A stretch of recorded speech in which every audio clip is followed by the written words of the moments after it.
Hi everyone, welcome to Social Work 510. This is just a short video to introduce myself and introduce our course. Typically start most videos with just a brief agenda, just so you know what it is we're going to cover, and this one's no different. So I'll introduce myself and introduce our course, and then we'll talk through UB Learns and the syllabus real quick. My name is Brad Lynn. You may have seen my full name listed somewhere. My full name is Braden. You're welcome to call me Brad if you like. Dr. Lynn is also fine. I finished a PhD in social welfare from the University of Buffalo School of Social Work in 2018. I'm employed right now as a postdoctoral trainee at the Clinical and Research Institute on Addictions, which is part of the UB School of Social Work. Postdoctoral trainee fellowships usually come in between the PhD degree and a faculty position for people who are interested in doing federally funded research, and that's sort of the track that I'm headed on right now. So I'm an adjunct instructor for the UB School of Social Work. I've been an adjunct, I think, since 2014, when I would have been a PhD student. I haven't necessarily taught every semester, but I've taught probably most semesters, and the course I've taught the most has probably been 510, I would say. So I'm just starting the second year of my fellowship. I can stay for a maximum of 3. I'm primarily interested in trauma and alcohol use. And that's relevant to you because most of the examples I talk about, or I'll give when we're talking about research concepts, have to do with trauma and alcohol use. I also have an MSW from the UB School of Social Work. I finished that in 2012. I'm licensed in the state of New York.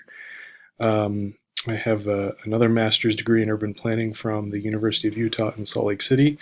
And lastly, I have an undergraduate degree in history from Westminster College in New Wilmington, Pennsylvania. The office hours are handled a little bit differently in an online course. If you're in Buffalo or Rochester and want to arrange an in-person meeting, we can. Otherwise, I have what's known as an open door office policy. So you have my phone number there. 585-750-7328, and you are welcome to call me from 9 a.m. to 9 p.m. 7 days a week. I will answer if I am able to. If I don't answer, leave a message and I'll call you back. If there's no message, I typically don't call the number, only because it seems like I've been getting a lot of spam phone calls, and I don't want to call back a number that might not be an actual number. You're also welcome to email. I check email all the time, at least once a day and at least once over the weekend. So you're welcome to send me an email. You're also welcome to call. I would ask that you don't text, and the reason for that really is that sort of my own hang-up. Texting is a pretty informal way of communicating. We text with our friends, we text with our family members, and part of our job in graduate school is to really cultivate a professional identity, and phone calls and emails are really a much more professional form of communication. So my preference would be that we stick with the sort of professional and formal means of communication. I typically don't call after 9 p.m. I don't return phone calls after 9 p.m. The reason for that is I know students have families, little ones, and people who need to get to bed. So I don't want to inadvertently wake anyone up, or be rude, calling late in the evening. So 9 p.m. is about the cutoff. If it's okay to call after 9, leave that information in your message, and I would take that into account when planning to call you back. But again, my default is just sort of 9 a.m. to 9 p.m. If you're in a different time zone or you're traveling or something like that, I am happy to talk outside of the hours of from 9 to 9. Let's just set something up over email. And again, if you're in Buffalo or Rochester, want to arrange an in-person meeting, I'm happy to do that. I'm in Rochester probably 2 or 3 times a month. So we could arrange something there. So a few things to know about our course. Let me just move myself here.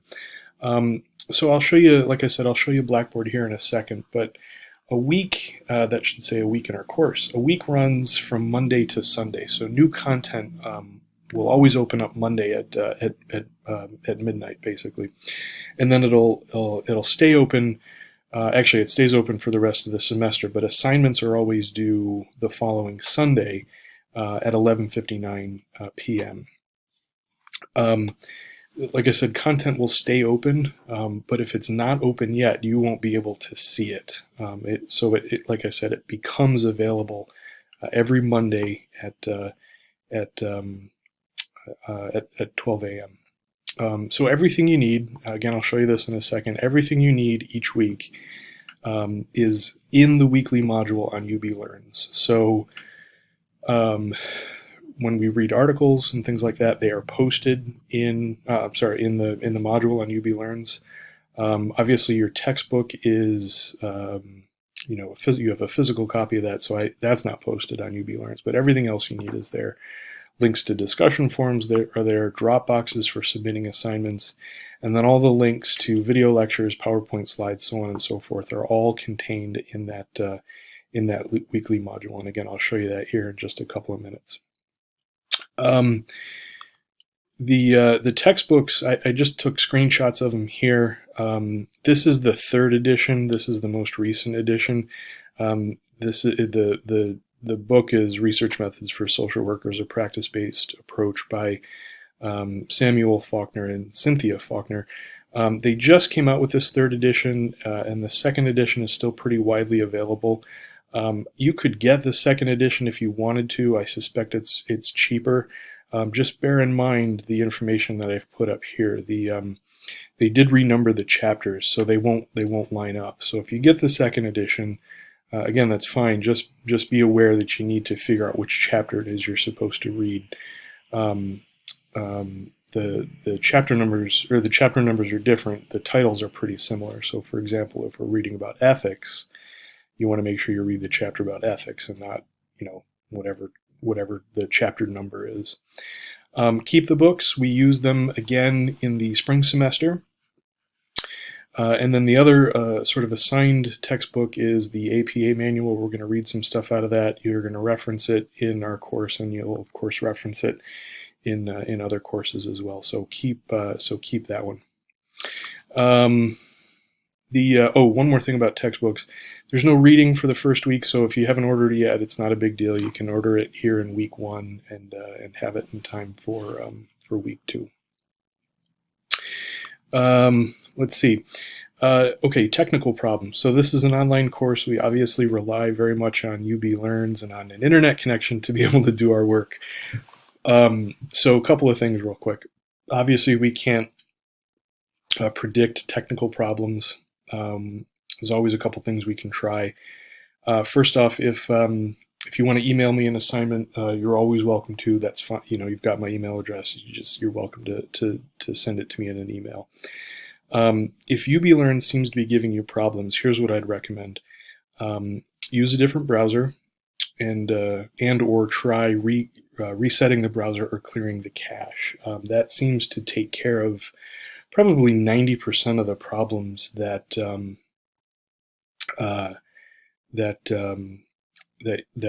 arise. If UB Learns is down, or the internet, your internet service provider is down, there's absolutely nothing we can do. The snow in Buffalo or the snow in other parts of the country, the weather in other parts of the country may act up. So there's nothing we can do. It's fixed when it's fixed. Don't panic. Keep an eye out for an email or an announcement from me with how we're going to adjust things. One more note about browsers real quick. It seems like UB Learns prefers Chrome or Firefox or Safari. Safari's a Mac, an Apple application. So those, and obviously Chrome and Firefox are free downloads. Those are the browsers I'd recommend. It doesn't, UB Learns does not seem to like Internet Explorer. So I would recommend not using Internet Explorer. I'm not sure about Edge. Edge is Microsoft's new browser. I'm not sure about that one.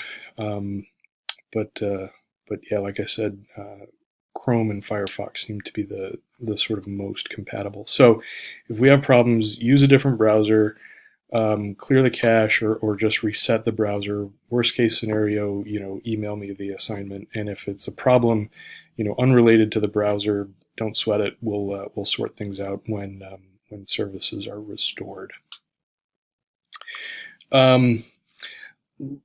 Couple other things just to know about our course. There's going to be 3 synchronous meetings, September 10th, October 8th, and then November 19th.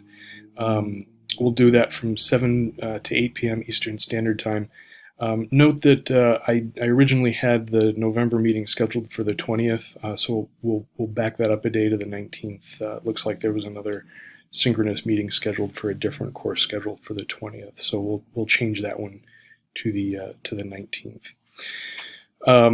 I post a link to the online meeting room in the announcements section of UB Learns, usually about 10 minutes before the meeting starts, and I'll post the slides there for you as well. So let me. One last thing. So 510 is sort of it's the first of a 2-part series. You take 514, which is the evaluation course, with me in the spring 2020 semester. I believe, but don't quote me on this, I believe the School of Social Work automatically registers you, but that information would be communicated to you via email. I think in general it's a good idea to keep an eye on your email. The School of Social Work and UB send a lot of things out by email.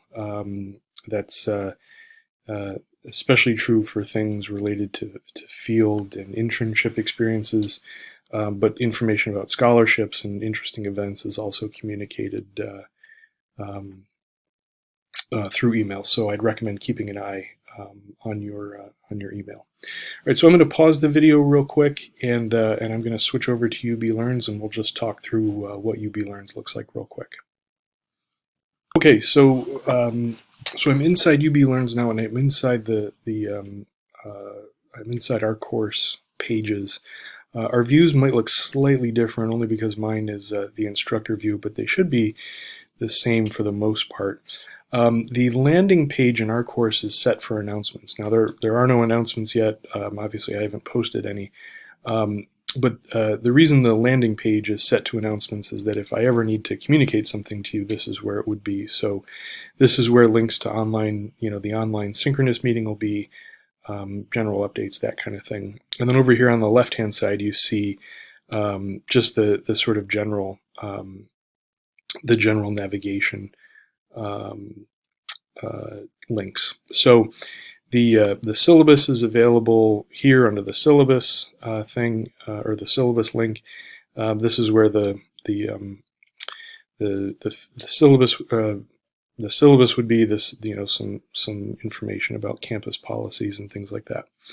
The place where I suspect you will spend most of your time is here in modules.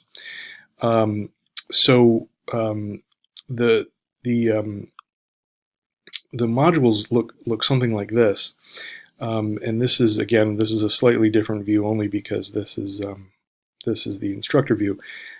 So the Getting Started module just again has the syllabus and a welcome video, and then the week 1 module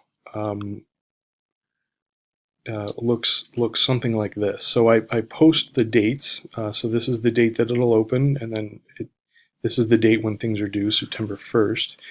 And the structure of these is pretty much the same. So there's always an overview that I write that just sort of explains what it is we're doing this week.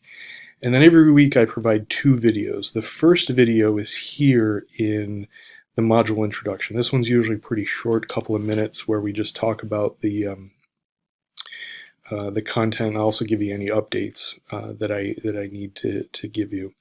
After that, we go to readings.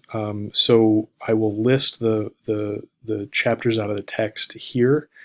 I will also post, if we're reading journal articles, I will also post links to the journal articles. Obviously, this first week is just sort of a chance for you to become familiar with the UB Learns environment. So there's, the reading is the syllabus. There are no articles this week, and obviously nothing out of the textbook either. After that is the module requirements section, and I would recommend that you use this section to keep yourself organized. So essentially, this is is a checklist of all the things that you need to do this week. So here's what's outlined for week 1. You could print this off if you want, or just keep a mental checklist.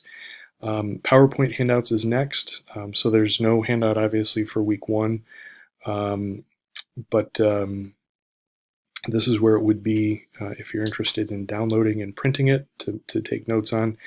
And then next will be the video lecture. The video lectures are all linked. They're links to YouTube. So I post all the video lectures from my YouTube account. Closed captioning is available if you want to. You can comment on them. You don't need to, but you can comment on them if you really wanted to. So that's that. And then if applicable, I have some supplemental video, and then we'll do the weekly assignments. Now there are a couple of assignments for this first week here. The first is a plagiarism tutorial, which is just a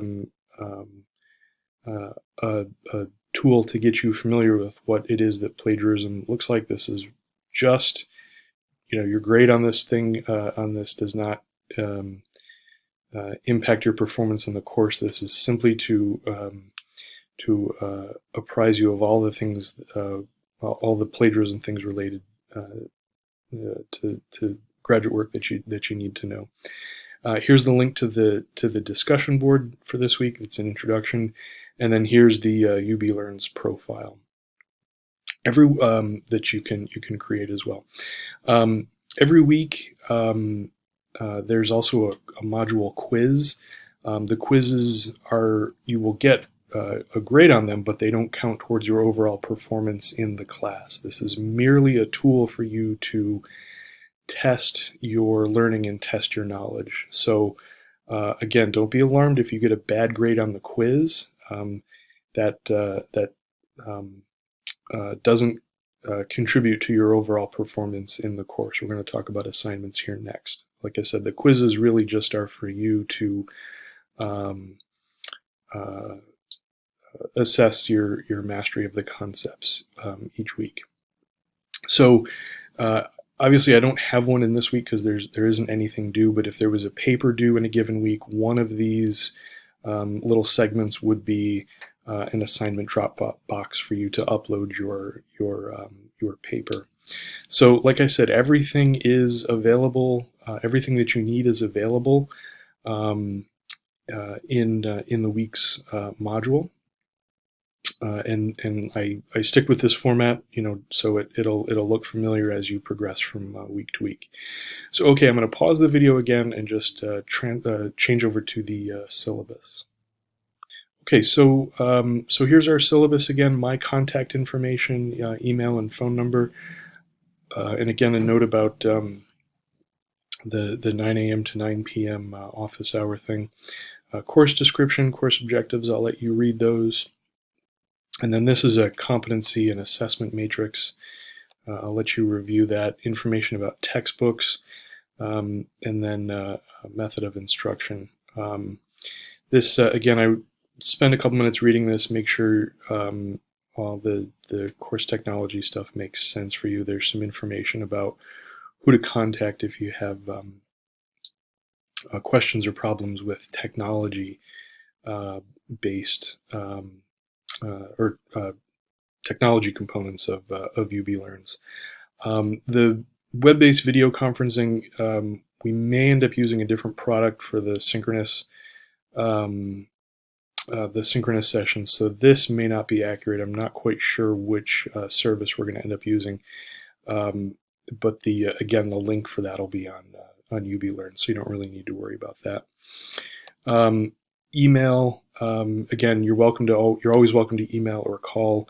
I typically respond to emails the same business day, the next business day at the latest. There is a general discussion board on UB Learns. You can post questions if you like as well. And phone calls I typically can respond in the same day, but sometimes it's the next business day as well. I do have to travel a little bit this semester, so that might delay my my response a little bit. I will post an announcement if I have to travel. Again, so course format, this just reiterates that a week runs from Monday to Sunday, and just a quick overview of the activities for each week. So typically each week there's a reading, a lecture, and then an assignment of some kind, either a discussion or a paper. Information about HIPAA and students, or the Accessibility Resources Office, and then some information about your responsibilities. I would real quick draw your attention to professional writing and the use of quotes in academic writing. Quotes really don't belong at the graduate level, so we're going to talk about writing, I think, in week 2, if my memory is correct. And we'll talk about really going beyond quotes. So I would always encourage you to avoid quotes in your graduate level writing. Demonstrate to me that you understand the material by using your own words. And again, we'll review some writing ideas, I think, in week 2. There is a research tutor. I'm not sure who it is. So if you're struggling, your first point of contact should be me. Give me a call, shoot me an email. Let's talk about what it is you're struggling with. Like I said, I'm just not sure who the research tutor is, but I want to see you succeed. So give me a call or shoot me an email if you're struggling, and then I'll let you read the statement on sexual assault and self-care real quick. So assignments. This is probably what you're interested in hearing me talk about. A couple of assignments, weekly discussions. They're 2 points each. Discussions are always linked in UB Learns. The synchronous class meetings, an hour on those 3 days. 2 exams, 15 points each. I'll have some review documents, and we'll talk about what to study beforehand. That's one of the things we'll talk about in the synchronous meetings. 15 points each, true, false, multiple choice, matching, short answer kinds of questions. I said 3 hours here. I think I usually bump that out to 4 hours, which is about the maximum I think I can do. Exams are open book, open note, whatever you want to use. The only thing I ask is that you don't consult with each other on the exam. But as far as I'm concerned, any other resource that you want to use is fine with me. The city training, that's an ethics training. We'll look at the due date there. It looks like the beginning of October. All the information you need is here for that. And then there's a big paper in this class that we will complete sort of section by section. So it's the research proposal. It's worth about half the total available points in the course. In each of the description, or the description of each section is detailed here. So here's what the point breakdown looks like. 100 points total. All your grades are always on UB Learn, so you know how you or where you stand at any given point. Again, if you have problems with grades, something doesn't look right, you're concerned, that's a good reason to get in touch with me, either by email or by phone. There is an opportunity for extra credit in this course. The university will send you a midterm evaluation and a end of semester evaluation. So I will give up to half a point based on the response rate to the mid-semester evaluation and end of semester evaluation. So half a point at mid-semester, half a point at the end of the semester for a point total on your final average. Let's talk about the course schedule here. So this is the very last page of the syllabus. If you want to print this out, you can sort of refer to this, because this is sort of what is going to set the pace for our work this semester. So the columns here, obviously this is the number of weeks. There's a 15-week semester because I'm counting the fall recess week here. That's the Thanksgiving break. So we'll count that and then say there's a 15-week semester. But we've got a topic. You've got the readings here.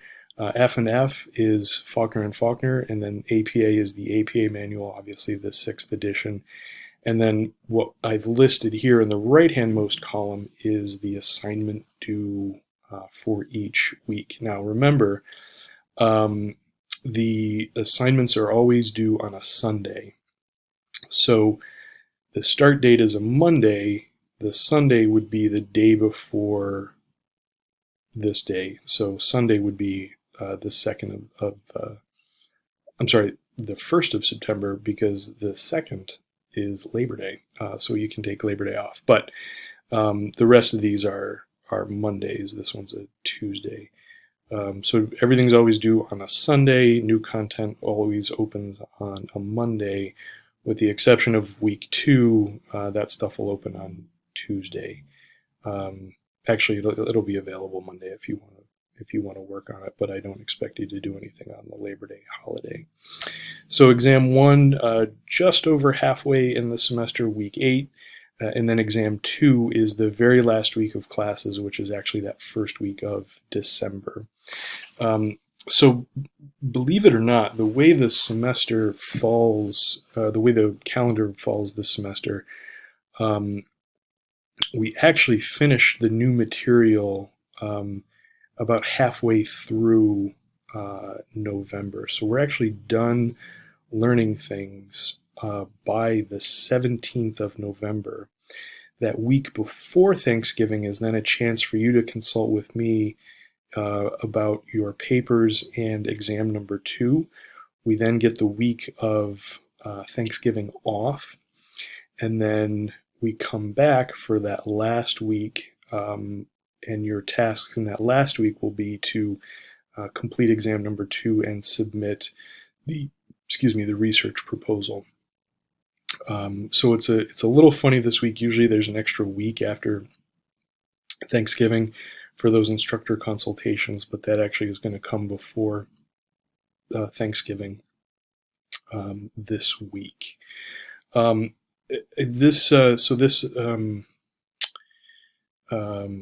schedule is might change. That's the kind of thing I would update you on in either an announcement or my brief weekly introductory video. All right, so I'm just going to switch back to the PowerPoint slides real quick, and then we'll talk about a few remaining issues. Okay, so I just thought I'd cover the discussion expectations real quick. There's, I think, 8 discussions throughout the course of the semester.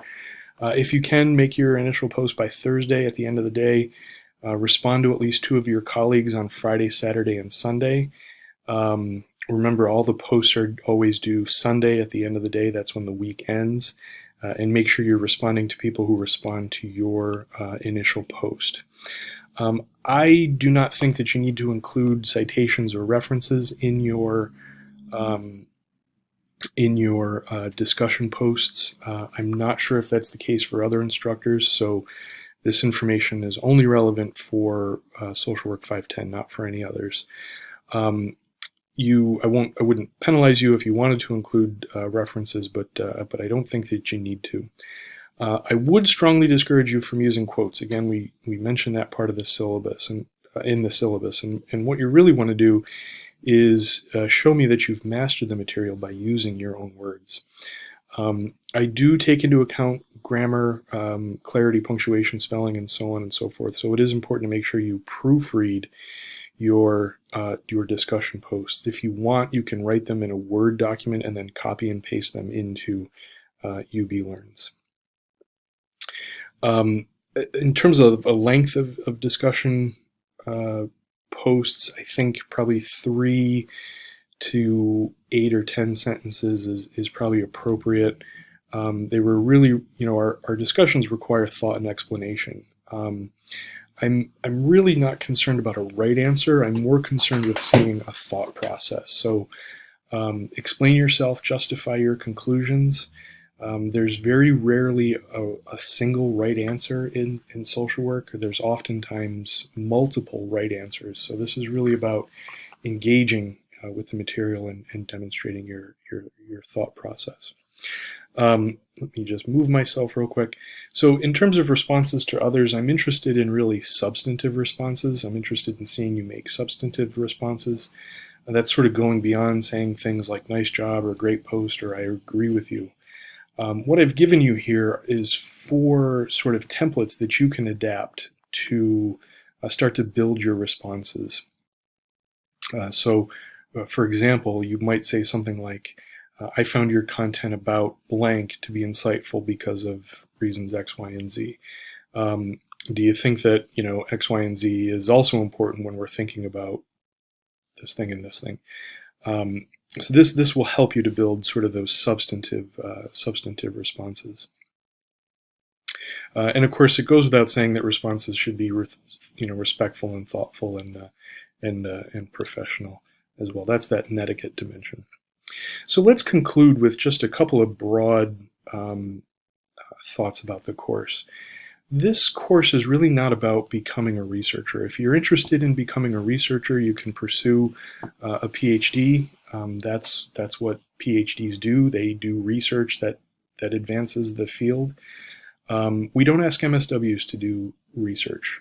What we do ask them to do is learn to appraise research. And what that means is that you need to learn how to distinguish high-quality research from research that is low quality or research that is not high quality. We're also, sort of by doing that, we're also learning how to make research stronger or more robust. This is all part of that appraisal process. And the last thing we're doing here is really learning how to identify sort of empirical questions. Social work is really a research-based discipline. So we use interventions because we have evidence that they work, and we collect evidence when we deliver an intervention to show effectiveness, to show that there was a positive change from the time when we began working with a client to the time that we terminated with a client. And so that's really why we take this course. We're learning to appraise research, and we're learning to identify sort of these empirical questions and then how to answer empirical questions. So these are all things that we're going to talk about throughout the course of the next sort of 15 weeks. Welcome to the course. I'm glad that you're here, glad that you're taking 510 with me. I'm looking forward to our work together. Remember, you're not in this alone. You always can reach out to me if you have questions or problems, or you're struggling with something. I'm happy to talk with students. I like talking with students, and I want you to be successful. So that's why I encourage you to reach out to me. So thanks for watching. Look forward to our semester together.